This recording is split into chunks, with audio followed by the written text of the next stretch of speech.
こんにちは。日本語も日本も学ぶのまさきです。今日のレッスンは漢字に漢字は表意文字、部首パーツも表意文字。一章では漢字は表意文字であることを古代の文字から説明します。次に表意文字である漢字の利点と欠点を整理します。2章は部首の紹介です。漢字の中の部首パーツも表意文字であることを説明し、部首の7タイプを順番に見ていきます。1章、漢字は表意文字、その利点と欠点。漢字の形には意味が含まれています。これらは上、中、下という漢字です。上の漢字の形は赤色の線より上側、アバーブを示します。下の漢字も緑色の線より下側、below を示します。そして中の漢字も青色の線でセンター、中を示します。このように漢字は形を見れば意味がわかります。形を見れば意味がわかる文字を表意文字、イデオグラムと言います。漢字の文字の歴史的変化を見ていきます。山の漢字は古代では絵のような山の形でした。次に中世ではこのようなストロークが抽出された文字に変化しました。最後に現代の漢字になります。下の川の漢字も同じです。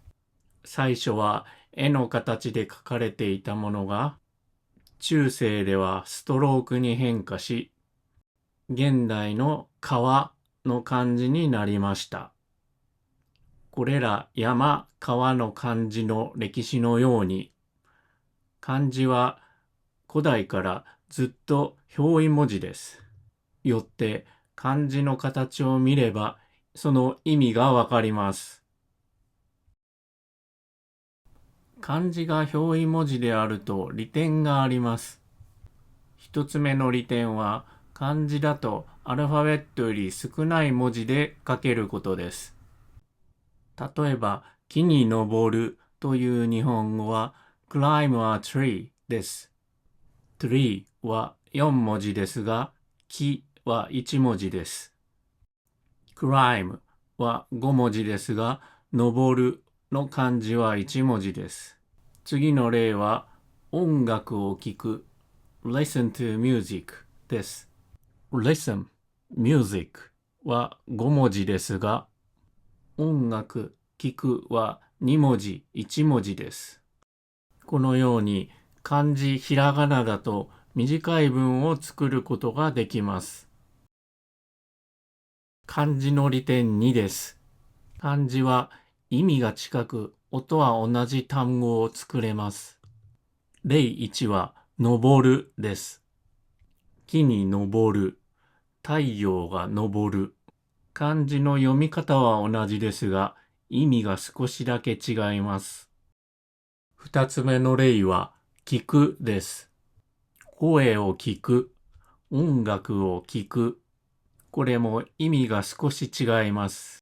このように発音を同じにできることが利点です。一方、漢字には欠点もあります。一つ目は、あなたが知らない漢字は読めないし使えません。例えば、これらの知っている漢字は読むことができるし、使うこともできます。しかし、このような知らない漢字が出てくると、読むことも書くことも使うこともできません。つまり、知らない漢字は勉強したり辞書を引く必要があります。二つ目の欠点は、学ぶ漢字がとても多いことです。例えば JLPT-N5 では、これらのおよそ80個の漢字を学びます。N5 だけでアルファベットより多い漢字を学びます。その後も N4 ではおよそ200字、N3 ではおよそ380字の漢字を学びます。日本の子供は学校で2136字の漢字を学びます。漢字は便利だし、利点も多いのですが、数が多いです。2章、漢字のパーツと部首。この動画の動の漢字で、漢字の各パーツも表意文字であることを見ていきます。動のパーツは、重い、力です。これらのパーツも元の漢字と同じ意味を持っていて、表意文字です。また、元の漢字は2つのパーツの意味の合成になっています。すなわち、元の動も1と2の意味を足した表意文字になっています。部首とは漢字の共通パーツです。例えば、この行く行の左半分が部首です。この漢字の部首は行人弁と言います。行人弁を持つ漢字には、彼、役、王、服などがあります。漢字辞書では、これらの漢字の部首が行人弁であると書かれています。部首を持つ漢字の場合、その意味は部首から来ます。例えば、指の漢字の部首は手辺です。手辺は hand を表す手から来ています。よって手に関連する finger です。また、投げるも throw の意味ですが、これも手辺を持っています。これらのように漢字は部首の持つ意味に関連した意味を持ちます。また、パーツや部首の音は漢字の音にも影響します。例えば、語は言う、語、口に分解できます。これらのうち5の語が全体の語という読み方に使われています。この例のように漢字のパーツは意味だけでなく音としても元の漢字に影響を与えます。部首には部首が漢字のどこにあるかで7つのタイプがあります。ここからは部首の7タイプを順番に見ていきましょう。まずは漢字の左か右にある辺と作りの部首です。最初は人弁です。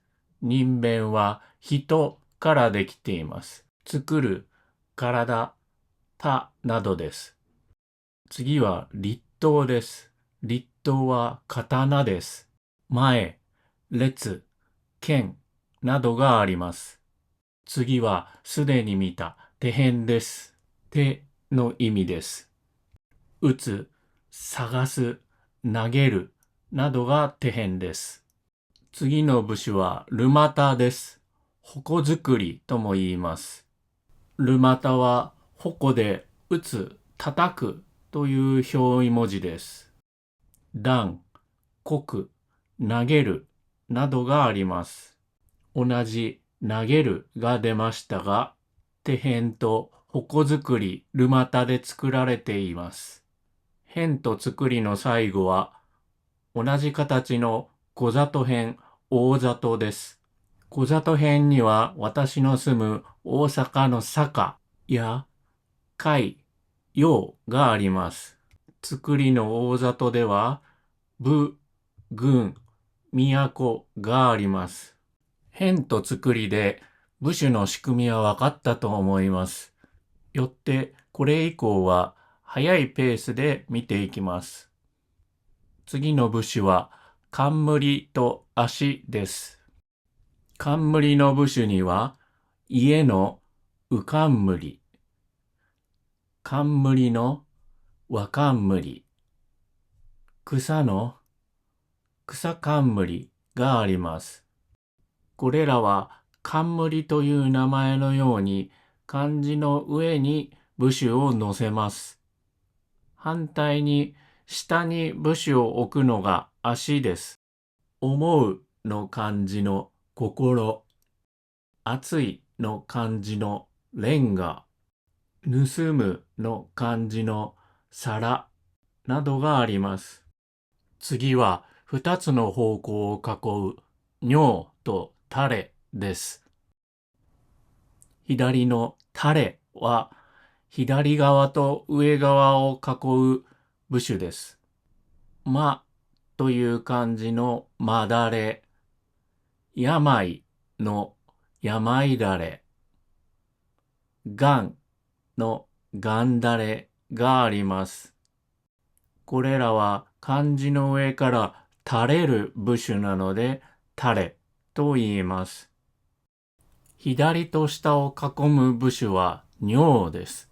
道、近い、新などの新尿や縁の縁尿や起こすやこすの創尿があります。尿とは糸や紐を巻きつけるという意味です。最後です。全部の方向を囲む構えです。国の部首が国構えです。回す、囲むなども国構えです。真ん中は門の漢字が部首になった門構えです。開く、閉じる、間などがあります。医者の医の部首が箱構えです。引きやくなども箱構えです。今日のレッスンは終わりです。お疲れ様でした。エンディングです。動画を見てくれてありがとうございました。チャンネルの購読と動画へのいいねお願いします。次の動画でお会いしましょう。See you later. 再见。コメントやブルースカイへのシェアも嬉しいです。